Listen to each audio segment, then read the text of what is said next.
नमस्कार, इनखबर.com में आपका स्वागत है। मैं हूं आपके साथ अतुल गुप्ता।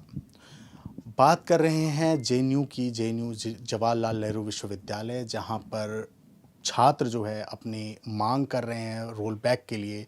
जो फीस बढ़ाई गई है उस फीस को वापस लेने की मांग कर रहे हैं और उसके लिए जो है प्रदर्शन कर रहे हैं।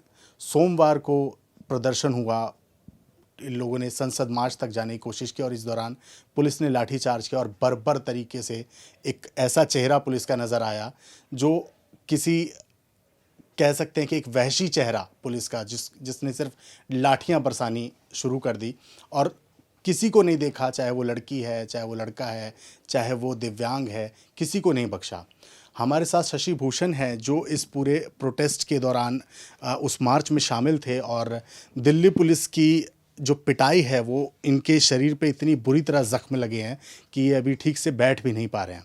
उन्हीं से हम सीधी बात करेंगे। शशि, आप जिस तरीके से परसों की जो घटना हुई उसे बताएं। कैसे, क्या क्या घटा, आपको कैसे चोट लगी? देखिए सर, क्या था कि हम लोग, जैसा कि पता है कि जो ये न्यू एजुकेशन पॉलिसी आई, उसके तहत जो फ़ीस हाइक इतना तगड़ा हुआ है, जो बार बार दिखाया जा रहा है कि थोड़ी सी बात बड़ी है, थोड़ा सा फ़ीस हाइक हुआ है, वो ऐसा नहीं है।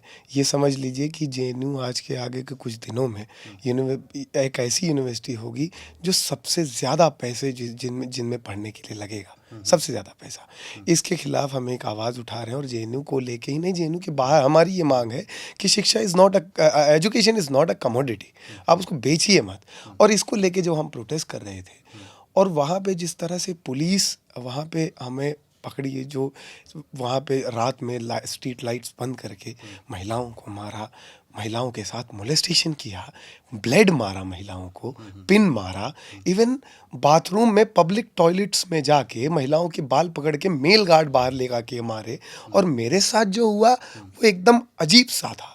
मेरे साथ, मुझे जब पिटाई शुरू हुई लड़कों की, कुछ लोगों ने मुझे ह्यूमन चेन बना के वहाँ से निकालने की कोशिश की, कुछ स्टूडेंट्स ने। तो पुलिस ने फिर भी उनको पीटना शुरू जारी रखा। उन स्टूडेंट्स ने कहा कि हम एक विजिलिंग इम्पेयर्ड स्टूडेंट को निकाल रहे हैं यहाँ से। उन्होंने कहा कि इसको किनारे छोड़ो और तुम लोग भागो यहाँ से। उन्होंने हमें इस भरोसे पे छोड़ दिया कि मैं पुलिस कस्टडी में हूँ, मुझे नहीं मारा जाएगा, और उन स्टूडेंट्स को मार के भगा दिया गया। मेरे पीछे से जाली में से डंडा डाल के ऐसे मारना शुरू किया उन्होंने। मैंने अपना चश्मा खोल के भी दिखाया कि मैं विजुअली इम्पेयर्ड हूँ, क्यों मार रहे हो मुझे। उन्हें फिर भी वो काम जारी रखा। मैं उसके बाद थोड़ा सा आगे बढ़ गया कि मुझे मारते ही रहेंगे लोग। उसके बाद जब मैं आगे बढ़ा, एक पुलिस वाले ने मुझे ऐसे पकड़ा और मुझे ज़मीन पे सीधा पटका। उसने बूट रखे यहाँ, और मैंने उससे तब भी कहा कि मैं विजुअली इम्पेयर्ड स्टूडेंट हूँ, मुझे क्यों मार रहा हो। तो कहता है कि अंधा है तो प्रोटेस्ट करने क्यों आया है। और ये कहते हुए गालियां देनी शुरू की और कई सारे पुलिस वाले मिल के, 4-6, मुझे यहाँ पर जूते रख के मारे, घुटनों से मारा, पूरी बॉडी पे जूते रख के, पेट पे रख के मारा जूता, पूरा बूट रख के, और घुटने से पूरा, ये मेरा यहाँ से लेके ये पूरा जो पार्ट है ये अभी तक हिल नहीं पा रहा है ठीक से। मैं उठ नहीं पा रहा हूँ ठीक से, अभी 2 दिन हो गए हैं, दवाई मेरी चल रही है। उसके बाद मुझे गर्दन से पकड़ के उठाया और बोला भाग। मैं वहाँ से भागने की कोशिश किया, फिर भी मैं नहीं जान रहा था कि किस दिशा में भागना है, लेकिन फिर भी मैं भाग रहा था और मेरे पीछे पैरों पर डंडे मारे जा रहे थे। उसके बाद एक महिला थी, उसको मारा जा रहा था। मैं ऐसे उसके पीछे गया और उसके कंधे पर हाथ रख के उसको थोड़ा सा रोकने की कोशिश की, फिर मुझे डंडा पड़ा और मैं नीचे गिर गया। और जब मैं नीचे गिरा, मुझे जो स्टूडेंट उठा के वहाँ से ले आ रहा था उसको भी मारा गया, बर्बरता से मार रहे थे। और वो लोग उन मार पीट के बीच से मुझे हॉस्पिटल लेके गए। जहाँ पे मुझे मार रहे थे वहाँ पे मैंने उल्टी भी कर दी थी, फिर भी उनको इस बात का कोई फ़र्क नहीं पड़ा। मुझे ऑटो में ले जाया गया, जिस ऑटो में मैं ले जा रहा था वहाँ मैं 2 बार बेहोश हो गया। मुझे वहाँ पे उल्टी मुझे हुई 2 बार, और उसके इस हालत में मैं ट्रॉमा सेंटर तक पहुँचा।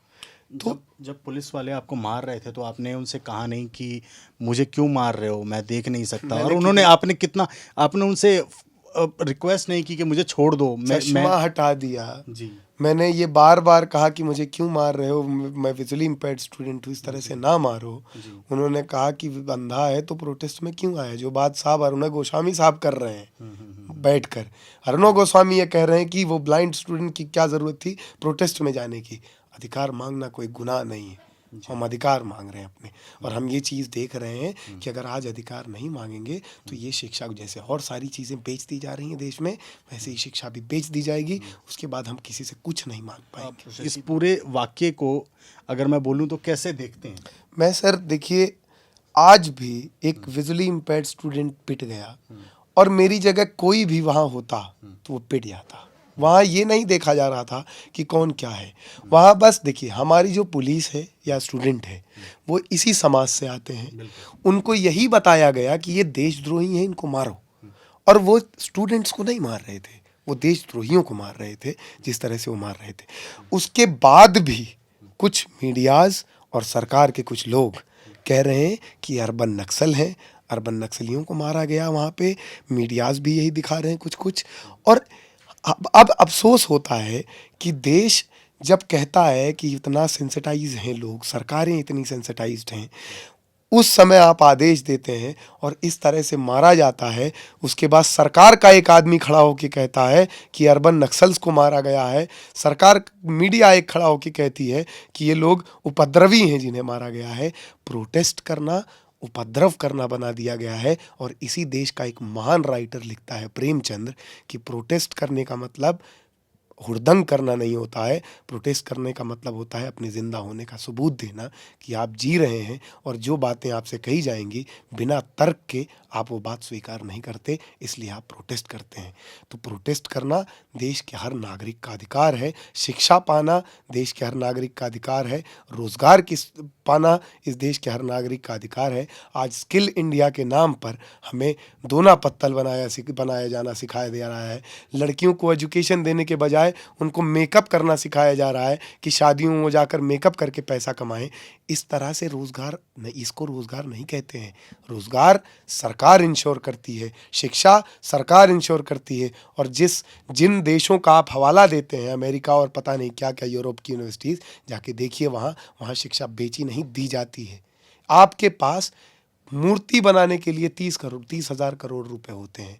आपके पास जो है गुजरात के सीएम को जेट का खरीदने के लिए 191 करोड़ रुपए उसके जेट पे खर्च किए गए।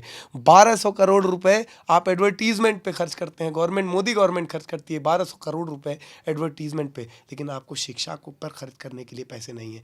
जवाहर नवोदय विद्यालय आपने नाम सुना होगा, जिसकी बुनियाद ही इस बात पे पड़ी है कि हर तरह के बच्चे को इंश्योर किया जाए, उसकी एक्सेसिबल एजुकेशन इंश्योर किया जाए। लेकिन वहाँ भी फ़ीस बढ़ाई जा रही है। देश की सारी पब्लिक फंडेड यूनिवर्सिटीज़ में फ़ीस बढ़ाई जा रही है और सारी जगहों से विरोध भी हो रहा है। लेकिन जेएनयू को एक centre of protest, centre of attraction, centre of देशद्रोहियों का अड्डा, ये सब बना के हमें मेन मुद्दे से हटा के बात करने की बार बार कोशिश की जा रही है। यहाँ यह कहा जा रहा है कि यहाँ के लोग इतनी महंगी सिगरेट पीते हैं, यहाँ के लोग दारू पीते हैं। क्या सिगरेट पीना या दारू पीना एक शिक्षा का पैमाना होना चाहिए? क्या ये देश मजाज को भूल गया? जो दारू पीता था, सिगरेट पीता था, लेकिन बात करता था इनकलाब की, बात करता था वो जो देश के हित में हो, जो समाज के हित में हो। इस शोक में मर गया वो आदमी कि देश का बंटवारा हो गया और आप उसको चुवेड़ी, आप उसको शराबी, आप उसको सिगरेट बाज कह के उसकी सारी क्षमताओं को ख़त्म कर दी हैं। तो ये भड़ास है, ये गुस्सा है, ये वो आक्रोश है जो नज़र आ रहा है। आप देख रहे थे इनखबर.com। बहुत बहुत शुक्रिया। इन खबर चैनल को सब्सक्राइब करें और बेल आइकन दबाना ना भूलें।